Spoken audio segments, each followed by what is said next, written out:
Most people think Amazon killed Sears, but the real culprit was Sears itself. The company that once dominated American retail didn't lose to a competitor. It lost to its own refusal to evolve. How did a company that invented the catalog and pioneered mail-order retail become a cautionary tale? The answer lies in the 1980s, when Sears chose financial engineering over investing in its stores and its future. Instead of doubling down on retail, Sears spun off profitable assets and loaded up on debt. By the time Amazon was just a bookstore, Sears had already abandoned the very strategy that made it great. So how did a small mail-order watch company become the world's largest retailer? The answer begins with a simple innovation: the catalog. In 1886, Richard Sears started selling watches through the mail, and within 2 decades, his catalog had grown into a 1,000-page book offering everything from farm equipment to furniture. The catalog was revolutionary. It brought the department store to rural America, where families could order goods by mail and have them delivered to their doorsteps. By 1906, Sears was printing more catalogs than any other company in the world, reaching millions of households across the country. But the catalog wasn't just a list of products. It was a symbol of trust. Sears guaranteed satisfaction or your money back, a radical promise at the time. Richard Sears famously said, "The catalog is the most important thing we do. It is the foundation of our business." That foundation made Sears a household name. By the 1920s, Sears had become the world's largest retailer, with the catalog driving massive sales. But as America changed, with cars and suburbs, Sears faced a new question. Could the catalog alone sustain its dominance? The answer would force the company to evolve or risk being left behind. So why did Sears become known as the Amazon of its era?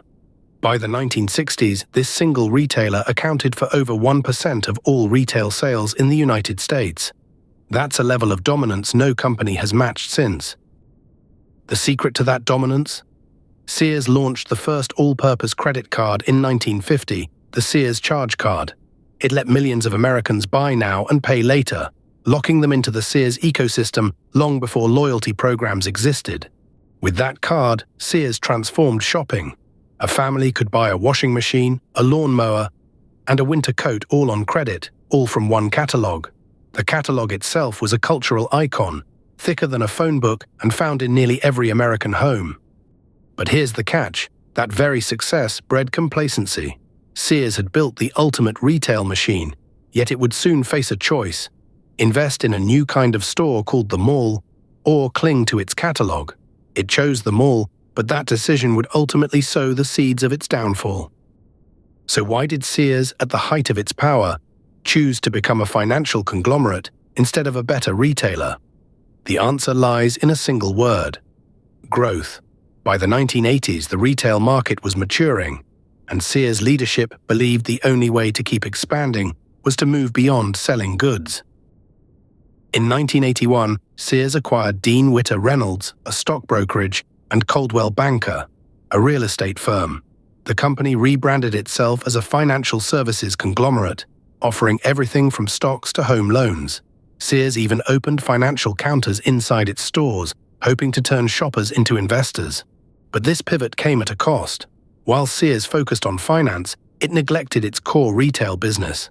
Store shelves grew sparse, customer service declined, and the catalog, once the company's crown jewel, was allowed to wither. By 1993, Sears had discontinued its iconic big book catalog entirely. The result was a slow bleed. By the late 1990s, Sears was losing ground to Walmart and Target, which had invested in efficient supply chains and modern stores. Meanwhile, a new competitor was rising from Seattle, Amazon, using the very catalog model Sears had abandoned. The irony was devastating. So why did nobody stop the decline? In 2005, hedge fund manager Eddie Lampert merged Sears with Kmart, creating Sears Holdings. But Lampert wasn't a retailer, he was a financier. He saw Sears not as a store, but as a pile of assets to be stripped. Lampert's strategy was simple: sell off real estate, cut costs, and buy back stock. Revenue, which peaked at $53 billion in 2000, plummeted to $16.7 billion by 2017. The company was shrinking itself to death. Stores were closed by the thousands, over 3,500 between 2010 and 2018. Employees, once 350,000 strong, dwindled to fewer than 90,000. The malls that Sears had built its empire on now stood as ghostly anchors. Lampert famously said, "We are in the business of making money, not selling goods." That philosophy turned Sears into a financial shell. By 2018, the company had $6 billion in debt and filed for Chapter 11 bankruptcy. But here's the irony. While Sears was stripping itself, Amazon was building the very future Sears had invented. Sears had the catalog, the logistics, the trust, but it chose finance over retail. And that choice costed everything. So when the moment of reckoning came on October 15, 2018, Sears filed for Chapter 11 bankruptcy with $6 billion in debt. The company that once accounted for 1% of all US retail sales had shrunk to a shadow of its former self. But the bankruptcy wasn't the end. Eddie Lampert, the hedge fund manager who had merged Sears with Kmart in 2005, bought the remains out of bankruptcy for $2 billion, saving just 425 stores. The rest were closed, and tens of thousands lost their jobs. Why did this happen? Because Sears abandoned the very strategy that made it great, the catalog and the mall. It chose financial engineering over retail, short-term profits over long-term investment. As one analyst put it, Sears had a chance to become Amazon, but they chose to become a hedge fund. But the catalog's success wasn't just about convenience. Sears pioneered a money-back guarantee, promising satisfaction or a full refund. This built immense trust with rural customers who couldn't return items easily. It was a radical move that set Sears apart from every other retailer of the time. Richard Sears started selling watches through the mail in 1886. Within 2 decades, his catalog grew into a 1,000-page book offering everything from farm equipment to furniture. This was the birth of the modern department store, delivered to your doorstep. As America suburbanized, Sears shifted from catalog to brick-and-mortar stores.